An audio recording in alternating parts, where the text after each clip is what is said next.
De volta com Política Cruzada, a gente está falando sobre propostas que foram criadas pela CDL aqui de Uberlândia para ajudar o governo federal. Uma sugestão, melhor dizendo, e não é só daqui de Uberlândia, né? Nós sabemos que tem iniciativas de várias partes do país que estão seguindo esse mote. Uberlândia não ficou de fora. Cícero, no bloco passado a gente falou sobre impostos, sobre redivisão de deveres que poderiam passar entre União, Estado e município. Mas eu queria falar a sua opinião, inclusive, sobre o que está na cartilha, em relação ao judiciário. Eu li, imagino que você foi bastante ousado na sua colocação no tocante ao judiciário. Por que dessas sugestões e você acredita que é possível que aconteça? Eu acredito totalmente. Depende muito da vontade do governo, que evidentemente é pelo presidente, mais a Câmara, né? O que acontece com o judiciário? O judiciário, ao longo do tempo, ele foi se transformando num poder que passou a ser o principal poder, né? Por quê? Porque como o poder executivo se meteu com corrupção, assim como o legislativo, eles acabaram ficando refém do judiciário, que era sempre a última instância para se resolver o quê? As pendências e os crimes cometidos. Né? Com isso, o judiciário passou a ser um poder absoluto e muito maior do que a Constituição lhe concede, através do quê? Do Supremo Tribunal Federal. O STF, a função dele é preservar e manter a Constituição, saber se os assuntos são constitucionais ou não. Se isso é o principal. Agora, ele que se transformou na quarta, né? Você tem primeira, segunda, terceira instância, que é normal, que seria o STJ. Ele é a quarta. Então, no Brasil, você é julgado 4 vezes para chegar lá no STF sobre algum assunto. E cada um daqueles que estão no STF hoje, primeiro, eles foram indicados pelo presidente. E o presidente recebeu isso através do quê? Um partido que indicou isso e acabou. Não pode. Você tem que ter uma pessoa que já foi juiz, uma pessoa técnica, competente, que partisse de um grupo de juízes notáveis, de uma associação de juízes bem fundamentada, que indicasse, por exemplo, uma lista tríplice para o presidente escolher um. Não foi isso que aconteceu. Mas a gente tem exemplos lá, tem procuradores da República, tem promotores de justiça, tem juízes. Mas eu só acredito que está contaminado porque esses têm ligações políticas. Não, todos quase têm. E outra, nunca que a demora que eles têm, ela ajuda a economia como um todo. Demora demais para que seja julgado alguma coisa e esses juízes, em geral, eles têm uma vontade própria. Ou seja, eu não me preocupo muito de julgar pela lei, eu julgo também pelo meu parecer pessoal. Esse parecer pessoal é infundado, porque o juiz foi feito para julgar de acordo com a lei. E na maior parte das vezes, além de você esperar horrores, e a maior parte dos crimes caduca, porque passou muito tempo lá, então o cara faz a manipulação que ele quiser. Essa área judicial é problemática. A outra área judicial que é muito problema é a área trabalhista.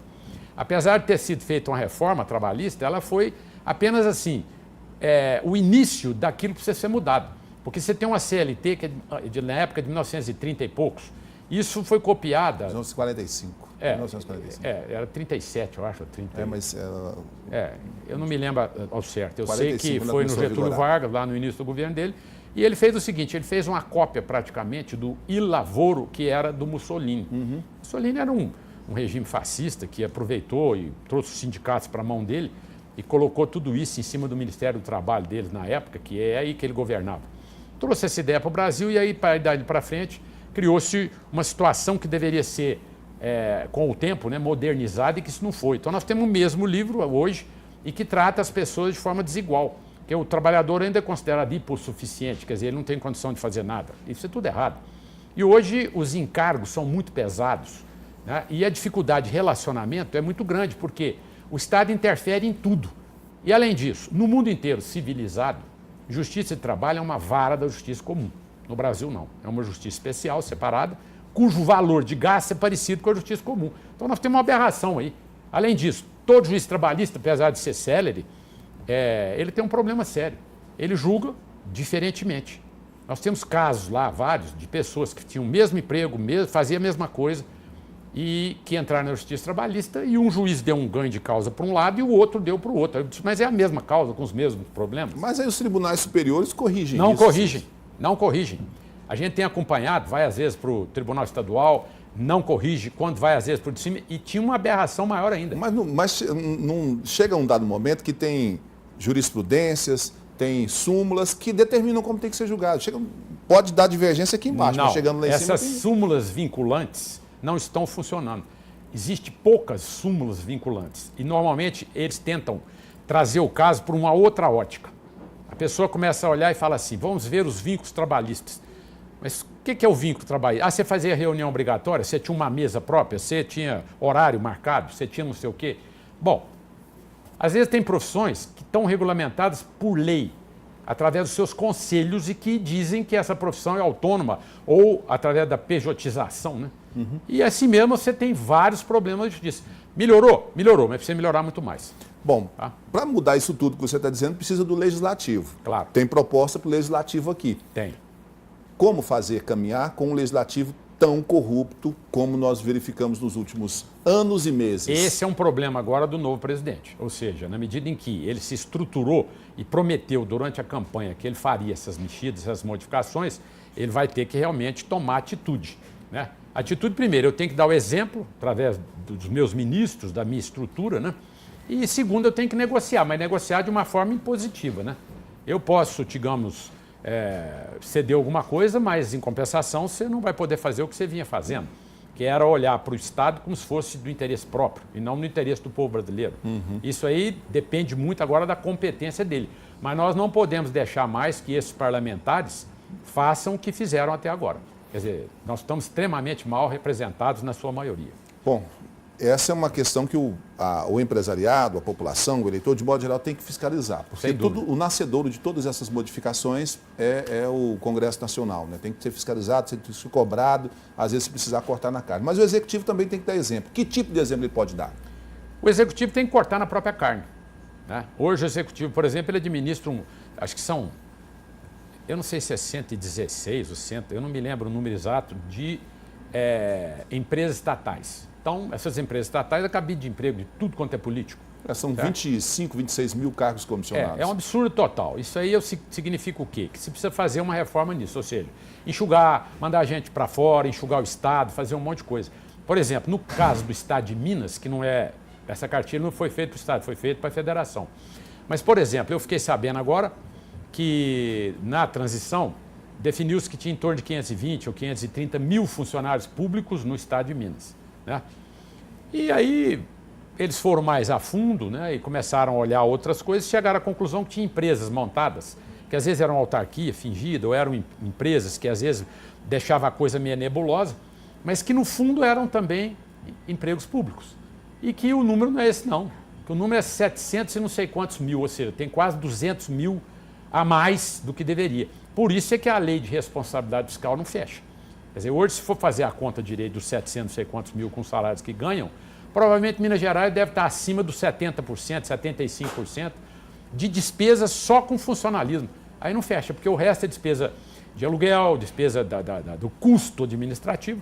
E sem o que os sobra? Investimentos para a população, né? E aí você não tem nada, você não pode investir em nada. Nem na saúde, nem na educação, nem no transporte público, nem nada. Quer dizer, isso tem que acabar. Rapidamente, para a gente poder encerrar, o que precisa, onde o governo precisa investir, que é a área fundamental para fazer a economia retomar? Bom, em primeiro lugar é o seguinte, é racionalizar os impostos. Segundo lugar, preocupar muito com o inchaço do Estado e fazer a justiça funcionar, né? E enxugar a injustiça também. E falar que não deve se mexer na Constituição, eu sou contra, eu acho que deve. Deve por quê? Não que eu queira que mude a Constituição como um todo. Eu acho que 116 PECs, ou emendas à Constituição, virou um livro gigantesco. Então, o que a gente tem que fazer agora? Enxugar e diminuir o excesso de direitos, que está demais, e fazer... Mas onde está demais isso? Cita um exemplo para mim. Eu vou te dar um exemplo para você entender no que seria excesso de direitos. Por exemplo, tudo que a gente quer fazer hoje, você não pode porque é inconstitucional, né? Então, quer dizer, eu vou te dizer coisas que às vezes nos dão, que eu vou mudar um pouco. Eu vi outro dia aquele problema do Lewandowski, né, que estava no avião e um advogado do lado virou para ele e falou o seguinte: ô ministro, eu tenho uma vergonha do Supremo Tribunal Federal porque aquilo ali, o que se faz lá dentro, não serve para um país igual ao nosso. O senhor que representa, vai me desculpar, o senhor representa uma instituição péssima, ruim. Muito bem. Ele falou: o senhor está me incomodando, eu vou mandar prender o senhor. Quando o cara desceu, a Polícia Federal levou ele. Aí eu pergunto, se fala muito que as coisas são inconstitucional, por que fez aquilo com ele, uma vez que aquilo é direito de qualquer pessoa se exprimir?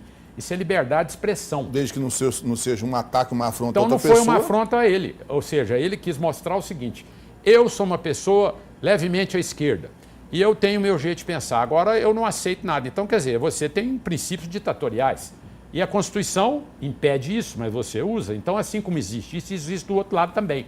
Então, é preciso o seguinte, que a Constituição, a Constituição da época, digamos assim, dos militares, ela era 8. Aí fizeram a Constituição 80. O que nós queremos é chegar no meio, é fazer uma Constituição 50, 60, é por aí. Cícero, muito bom receber você aqui. O nosso tempo acabou, mas é bom saber que daqui saíram iniciativas assim que possam ajudar, se forem acatadas, né, o país a entrar nos eixos. Pelo menos você sugeriu, fez com que essas informações chegassem via Congresso Nacional ou até mesmo via Executivo. Tentar ajudar a colocar o país nos eixos. É o que eu acho. A iniciativa da CDL é você. Agradeço as suas palavras, mas eu gostaria só de complementar de que o nosso posicionamento hoje é o posicionamento que a gente quer para o empresariado em geral, que sempre foi omisso. O empresariado deixava que outras atividades, né, tinham às vezes a voz mais forte, né, e que eles acabaram sendo prejudicados. A gente mostrou hoje o seguinte, que nós temos o que oferecer e principalmente sem grandes gastos. Tá certo. Okay? Obrigado mais uma vez. E agradeço a gentileza aí de ter me convidado e todos os telespectadores aí, tá bom? A gente se encontra domingo que vem com mais um tema que envolve a sua vida, o seu dia a dia. Grande abraço. Até lá. Tchau.